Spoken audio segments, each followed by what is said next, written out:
74,000 करोड़ रुपए के बजट वाले बीएमसी के चुनाव जल्द ही होने वाले हैं।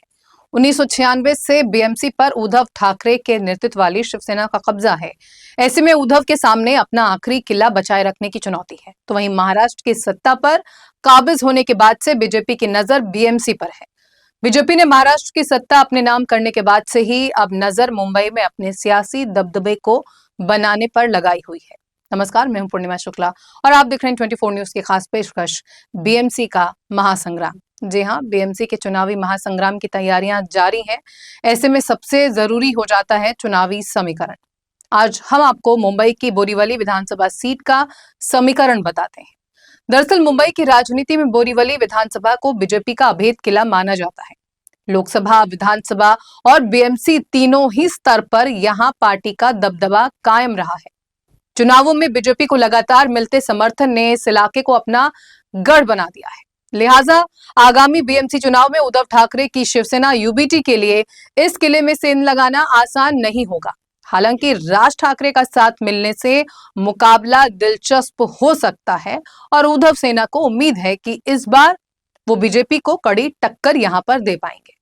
आपको बता दें कि राज्य में निकाय चुनाव का बिगुल बज चुका है और जनवरी में बीएमसी चुनाव होने की संभावना है, जिसके चलते सभी दलों के संभावित उम्मीदवारों ने तैयारियां भी जोरों पर शुरू कर दी हैं। चुनावी इलाकों में पोस्टर, बैनर, घर घर संपर्क और कार्यकर्ताओं की सक्रियता बढ़ चुकी है। इस बार बोरीवली विधानसभा क्षेत्र में महिलाओं का दबदबा रहने वाला है। 7 में से 6 सीटें महिलाओं के लिए आरक्षित हैं। वार्ड नंबर 14 और 18 ओबीसी महिला आरक्षित हैं, जबकि 14, 15, 16 और 17 सामान्य महिला वर्ग के लिए आरक्षित हैं। ऐसे में कई मौजूदा पुरुष वरिष्ठ नेताओं को टिकट नहीं मिलेगा और नए चेहरों के उभरने की संभावना भी है। वार्ड 18 की बात करें तो 2017 में अविभाजित शिवसेना की संध्या दोषी विजयी हुई थी, लेकिन हाल ही में उन्होंने शिंदे शिवसेना का दामन थाम लिया है।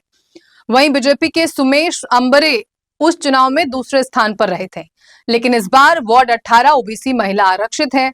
ऐसे में यहां बीजेपी शिंदे सेना के बीच टिकट पर खींचातान हो सकती है। वहीं वार्ड 17 में बीजेपी की बीना दोषी ने जीत दर्ज की थी। दूसरे नंबर पर अविभाजित शिवसेना की शिल्पा सांगोरे थी, जो अब बीजेपी में शामिल हो चुके हैं, जिसके चलते ये देखना दिलचस्प होगा कि सीट के लिए कौन दावेदारी करेगा। पिछले 8 वर्षों में हुए चुनावों ने भी ये साबित किया है कि बोरीवली की जनता का भरोसा बीजेपी से कम नहीं हुआ है। 2024 के लोकसभा चुनाव में बीजेपी ने अपने पुराने लोकप्रिय सांसद गोपाल शेट्टी की जगह केंद्रीय मंत्री पीयूष गोयल को मैदान में उतारा था। उम्मीदवार बदला, लेकिन जनता का मत नहीं। गोयल 6,80,000 से ज्यादा वोटों से विजयी हुए। इसके बाद 2024 विधानसभा चुनाव में बीजेपी ने संजय उपाध्याय को टिकट दिया। विपक्ष ने उन्हें गैर स्थानीय कहकर प्रचार किया, लेकिन जनता ने यह मुद्दा नकार दिया, जिसका नतीजा हुआ कि उपाध्याय को 1,39,947 वोट मिले और रिकॉर्ड जीत दर्ज की उन्होंने। वहीं उद्धव सेना के उम्मीदवार को सिर्फ 39,690 मत मिले, जो बीजेपी के जनाधार की मजबूती को दर्शाता है। 2017 में हुए बीएमसी चुनाव में बोरीवली विधानसभा क्षेत्र की 7 में से 5 सीटें बीजेपी के खाते में गई थी। कांग्रेस को 1 और अविभाजित शिवसेना को 1 सीट पर जीत मिली थी। ये परिणाम बीजेपी के मजबूत जनाधार का स्पष्ट संकेत था। बीते 8 साल में राजनीतिक माहौल में काफी कुछ बदलाव आया है, लेकिन इस इलाके का चुनावी रुझान बीजेपी की ओर ही रहा है।